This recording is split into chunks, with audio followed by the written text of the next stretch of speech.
Welcome back to another edition of So Easy a Realtor Can Do It. Today I'm going to show you how to change out a garbage disposal. This one's hardwired in, so we get to go through the wiring process as well. Pretty much just stopped working, make a little buzzing noise, which I'll show you in a second. I'll show you how it's done. It really isn't that hard. So you can see here we got our standard incinerator. That's it, that's all it's doing. So definitely getting power, but not really doing anything. So first things first, I'm going to go turn off the electric.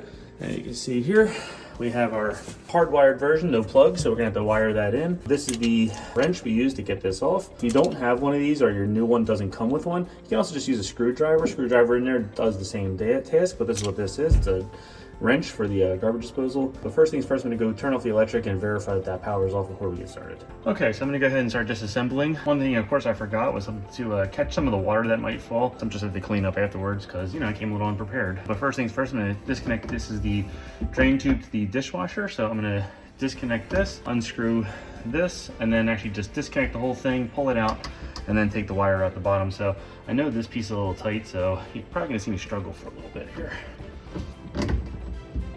There we go. So let's just kind of put that floating out there, and then we'll disconnect this, and this just unscrews nice and easy. Finally, I can take our dishwasher wrench and it goes right here. Like I said, if you don't have one of these, the screwdriver works really well too. Just take it and turn. Just lift that up, get it off there. And sure enough, I'm getting some water on the ground, but let's just try to stop that as much as possible. There we go. See here, there's a little assembly on the bottom that we're gonna unscrew. Just take our wires out right here, and this is just a couple screws, and this piece will come out, and we're just gonna untwist the wire nut. So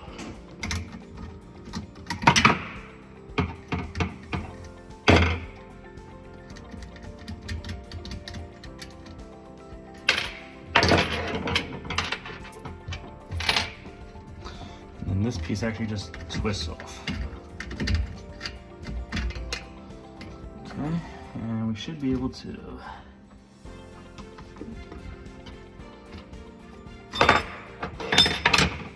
okay, there's our lines. So you can see that. So there's our wires in right there. Now I did turn off the power, but just to be extra safe, I always like to make sure we don't find anything live in there, which would show up if we just touched it to a couple of lines in here. We have no power, so I feel confident in being able to handle these now.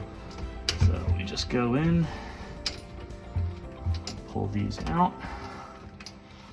Okay, and you can just untwist that, untwist that, disconnect, and unscrew the ground line. There we go. Okay. Here's our hard line, and we can just take this and go. This can go away now. Okay, so honestly, it's probably the most annoying part is the wiring. It's super great when it has just a plug. You just plug it right in. But hey, you know, anybody can do this. So let's just kind of go over it. There we go. So there we go. We got our lines. We verified there's no power running to it. We're fully disassembled. Now I'm just doing a like kind replacement today, so I'm really lucky I don't have to actually take off this assembly right here. I can actually just use the same one. I bought the same brand, but honestly, if you had to, it's really not that hard. There's a couple screws in here you just take out. Whole thing comes out. There's an E-ring. That's probably the trickiest thing. There's actually a ring in here that you have to snap on, but if you just follow the instructions, it's really not that hard. Luckily, I don't have to do that today, so I'm just gonna put on the new one. Hopefully, if you're in the same position, you already have one, you'll be in the same spot. If you ever get into a spot where you're like, hey, Chris didn't really show me how to do this, you need help, give me a call. I'll tell you how to do that one too. All right, I'm gonna show you how to do some quick assembly on the new piece.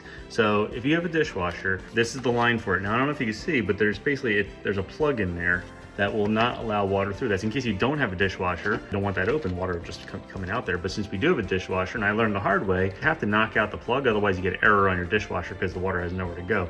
So we're gonna have to go ahead and knock that out. There's not really any fancy way to do it. You're gonna take a flathead and a hammer. Try to demonstrate this. Just put this in here. Pretty easy. Reach inside, don't worry, it's on one. There's the plug. But just to demonstrate, there you go. see my finger through. So it's open now. So that's prepped. Second thing is we have to put our piece on here. I think the only reason they don't put them on there to start is because it wouldn't fit in the box, but it's literally just 2 screws. So first thing we want to do is take our gasket in here, slide this over on top of here, and then use our screws. These are flathead, by the way, so you probably need 2 different types of screwdrivers for this. And you do want this to be nice and tight because this is what's keeping water from going everywhere. Okay, so this is prepped outside of the wiring. So basically just reverse order, take off the plate. Always keep this piece. I don't know why, but especially the Instinct Creator, the Badger brand, don't come with new ones. Maybe this comes with the wire kit or something, but always keep this off the old one. I've always found you need them. Anyway, but still, you want to pull these out. And here's what we're going to connect to our neutral and live wires. And then the green line here, if you actually saw my other video, always remember that's your grounding line. So that's where you're grounding. That's where your copper line is going to go. So I'm going to get set up better here to demonstrate this process. Okay, so here we are. Going to take this piece in with the screw side up. So you want it to go in like this, so that this is on this line like this. Because now this actually goes through, you see this hole here, and you bend it so that the lines come out here so we can attach them here and the whole assembly fits together. So remember, don't be afraid to bend these. These are meant to be manipulated, so don't worry about bending that too much. But now the trick is, show this as best I can. It's not gonna be fun. We're gonna need to basically slide these through this hole.